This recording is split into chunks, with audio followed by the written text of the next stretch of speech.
Hello friends, नमस्ते। मैं भावना आप सभी का स्वागत करती हूँ आपके अपने यूट्यूब चैनल स्टडी विद भावना में। फ्रेंड्स, आज हम रिपब्लिक डे 2024 से बनने वाले सभी क्वेश्चन को डिटेल में समझेंगे। आज मैं आपके लिए टॉप 25 क्वेश्चन लेके आई हूँ जो कि रिपब्लिक डे से संबंधित है। तो फ्रेंड्स, बिना किसी देरी के शुरू करते हैं आज का हमारा ये इम्पोर्टेंट सेशन। यहाँ पर हमारा फर्स्ट क्वेश्चन है, 26 जनवरी 2024 को गणतंत्र दिवस पर मुख्य अतिथि कौन थे? फ्रेंड्स, ये आपका क्वेश्चन है जो कि एग्जाम में आ सकता है। तो आप सभी को पता होगा, फ्रांस के राष्ट्रपति हमारे मुख्य अतिथि रहे हैं गणतंत्र दिवस पर, जिनका नाम है इमैनुअल मैक्रो। फ्रेंड्स, इनको आप पहचानते होंगे, ये है फ्रांस के राष्ट्रपति इमैनुअल मैक्रो। तो फ्रेंड्स, यही 26 जनवरी 2024 को अर्थात कल गणतंत्र दिवस पर मुख्य अतिथि के तौर पर आए थे। हमारा अगला प्रश्न है, वर्ष 2024 में भारत में गणतंत्र दिवस की जो थीम थी वो क्या थी? तो फ्रेंड्स, यहाँ पर हमारी थीम थी, एक तो थी विकसित भारत, याद रखना है फ्रेंड्स, विकसित भारत। इसके अलावा भारत लोकतंत्र की जननी। तो फ्रेंड्स, आपके एग्जाम में से क्वेश्चन बन सकता है, भारत में पहली गणतंत्र दिवस परेड किस वर्ष आयोजित की गई थी? दोस्तों, 1950 में भारत की सबसे पहली गणतंत्र दिवस की परेड आयोजित की गई थी। तो याद रखेंगे 1950 में यह आयोजित करी गई थी। हमारा नेक्स्ट प्रश्न है, भारत में 26 जनवरी को गणतंत्र दिवस के रूप में क्यों चुना गया? तो दोस्तों, हर साल 26 जनवरी को ही गणतंत्र दिवस क्यों मनाया जाता है? तो आप सभी को पता होगा, 26 जनवरी यह वही तारीख है जहां पर भारतीय राष्ट्रीय कांग्रेस ने 1930 में पूर्ण स्वराज्य की घोषणा की थी। तो फ्रेंड्स, यहाँ पर पूर्ण स्वराज्य की घोषणा करी थी इस डेट को, इसीलिए गणतंत्र दिवस के रूप में मनाया जाता है। नेक्स्ट प्रश्न है, गणतंत्र दिवस 2024 परेड के दौरान कितने राज्य और केंद्र शासित प्रदेश ने झांकी में भाग लिया?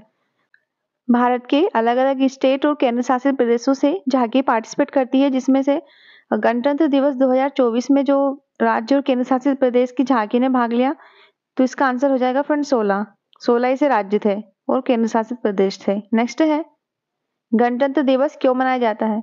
तो फ्रेंड्स, बहुत ही नॉर्मल क्वेश्चन है, गणतंत्र दिवस मनाया जाता है क्योंकि इस दिन संविधान लागू हुआ था। तो फ्रेंड्स, 26 जनवरी 1950 को हमारा जो संविधान है वो लागू हुआ था, इसलिए इस तारीख को गणतंत्र दिवस मनाया जाता है। अगला प्रश्न है, गणतंत्र दिवस परेड का पारंपरिक स्थल क्या है? दोस्तों, आप सभी को पता होगा, दिल्ली के कर्तव्य पथ पर हर साल गणतंत्र दिवस परेड का आयोजन होता है। फ्रेंड्स, कर्तव्य पथ का जो पुराना नाम था वो राजपथ था, जिसको हाल ही में चेंज कर दिया गया है। तो याद रखेंगे फ्रेंड्स, आपका एग्जाम में क्वेश्चन बन सकता है। क्वेश्चन नंबर 8 है, गणतंत्र दिवस पर राष्ट्रपति को कितनी तोपों की सलामी दी जाती है? दोस्तों, यहाँ पर हमारे राष्ट्रपति जी को 21 तोपों की सलामी दी जाती है गणतंत्र दिवस पर। तो याद रखना है फ्रेंड्स, 21 तोपों की सलामी दी जाती है राष्ट्रपति जी को। नेक्स्ट प्रश्न है, गणतंत्र दिवस के बाद बीटिंग रिट्रीट समारोह का क्या महत्व है? तो फ्रेंड्स, बीटिंग रिट्रीट एक ऐसा समारोह है जिसका गणतंत्र दिवस का जो आधिकारिक समापन है इसके द्वारा किया जाता है। तो फ्रेंड्स, याद रखेंगे, इंपॉर्टेंट है। नेक्स्ट है, 2024 में कौन सा गणतंत्र दिवस मनाया गया? मोस्ट इंपोर्टेंट प्रश्न है। तो फ्रेंड्स, आप सभी को याद होना चाहिए, इस साल 75वां अर्थात 75वां गणतंत्र दिवस मनाया गया। 2024 में 75वां गणतंत्र दिवस मनाया गया। नेक्स्ट है, 1950 में भारत के पहले गणतंत्र दिवस परेड में पहले मुख्य अतिथि कौन थे?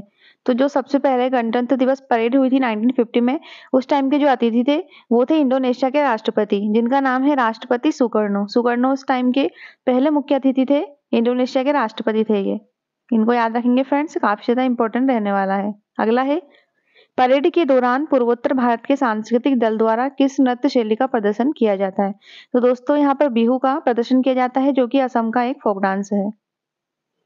नेक्स्ट प्रश्न है, भारत का राष्ट्रीय ध्वज किसने तैयार किया था या डिजाइन किया था? तो दोस्तों, पिंगली वेंकैया जी ने भारत का राष्ट्रीय ध्वज है उसको तैयार किया था। अगला है, भारतीय संविधान के जनक के रूप में किसे जाना जाता है? तो बाबा साहेब भीमराव अम्बेडकर को भारतीय संविधान के जनक के रूप में जाना जाता है। याद रखना है दोस्तों। गणतंत्र दिवस परेड की शुरुआत कहाँ से होती है? दोस्तों, राष्ट्रपति भवन से गणतंत्र दिवस परेड की शुरुआत की जाती है। नेक्स्ट है, दिल्ली में राजपथ के किनारे कौन सी नदी बहती है? दोस्तों, आपको पता होगा, दिल्ली में यमुना नदी बहती है और यहीं पर राजपथ है। नेक्स्ट प्रश्न है जो कि इंपॉर्टेंट बन सकता है, लास्ट ईयर का क्वेश्चन था, गणतंत्र दिवस 2023 के मुख्य अतिथि कौन थे? तो फ्रेंड्स 2023 में मिस्र के राष्ट्रपति थे हमारे मुख्य अतिथि, जिनका नाम था अब्देल फतेह अल सीसी।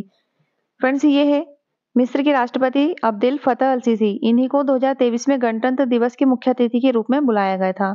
जबकि 2024 में हाल ही में हुआ गणतंत्र दिवस 75वां समारोह, उसमें हमारे जो मुख्य अतिथि थे वो फ्रांस के राष्ट्रपति थे। नेक्स्ट है, गणतंत्र दिवस परेड में भाग लेने वाला सर्वोच्च रैंक का जो अधिकारी होता है वो कौन है? तो दोस्तों जो सर्वोच्च रैंक का अधिकारी होता है परेड में भाग लेने वाला, वो होते हैं सीडीएस। सीडीएस अर्थात chief of defence staff. Friends आपको पता होगा भारत के जो फर्स्ट सीडीएस थे वो थे जनरल विपिन रावत, जिनकी एक विमान दुर्घटना में मृत्यु हो गई थी। तो हमारे नेक्स्ट जो सीडीएस बने हैं जो वर्तमान में भी है वो है अनिल चौहान। अनिल चौहान याद रखेंगे फ्रेंड्स इनको। आपका एक इससे करंट अफेयर्स का क्वेश्चन भी कंप्लीट हो जाएगा। नेक्स्ट है, कर्तव्य पथ का पुराना नाम क्या था? दोस्तों आपको पता होगा कर्तव्य पथ का जो पुराना नाम था वो राजपथ था। भारतीय संविधान द्वारा संविधान को कब अपनाया गया? दोस्तों 26 नवंबर 1949 को हमने हमारा संविधान अपनाया था और 26 जनवरी 1950 को ये लागू किया था। तो फ्रेंड्स ये अंगीकृत हुआ था 26 जनवरी 1949 में। नेक्स्ट प्रश्न है, भारत का संविधान बनने में कितना टाइम लगा था? दोस्तों भारत का जो संविधान बना था वो 2 साल 11 महीने और 18 दिन में बनकर तैयार हुआ था। तो याद रखेंगे फ्रेंड्स 2 साल 11 महीने और 18 दिन का टाइम लगा था भारत के संविधान को बनने में। नेक्स्ट प्रश्न है, भारतीय संविधान में गणतंत्रात्मक व्यवस्था कहाँ से ली गई है? दोस्तों हमने फ्रांस से गणतंत्रात्मक व्यवस्था ली है। तो याद रखेंगे दोस्तों इसका आंसर हो जाएगा फ्रांस। सेकेंड लास्ट प्रश्न है, गणतंत्र दिवस परेड के दौरान कितनी बार राष्ट्रगान बजाया जाता है? दोस्तों आपको याद होना चाहिए रिपब्लिक डे पर 2 बार राष्ट्रगान को बजाया जाता है। हमारा लास्ट प्रश्न है जो कि है, गणतंत्र दिवस परेड के दौरान तीनों सेनाओं की महिलाओं की जो टुकड़ी उसका नेतृत्व किसने किया? दोस्तों तीनों सेनाओं की जो इनकी परेड निकली थी उनकी टुकड़ी का नेतृत्व किया था कैप्टन संध्या ने। दोस्तों काफी ज्यादा इंपॉर्टेंट है, इस पर आप स्टार मार्क कर लेना। कैप्टन संध्या जी इन्होंने ही इस टुकड़ी का नेतृत्व किया था। सो आज की हमारी क्लास यहीं पर समाप्त होती है। जय हिंद।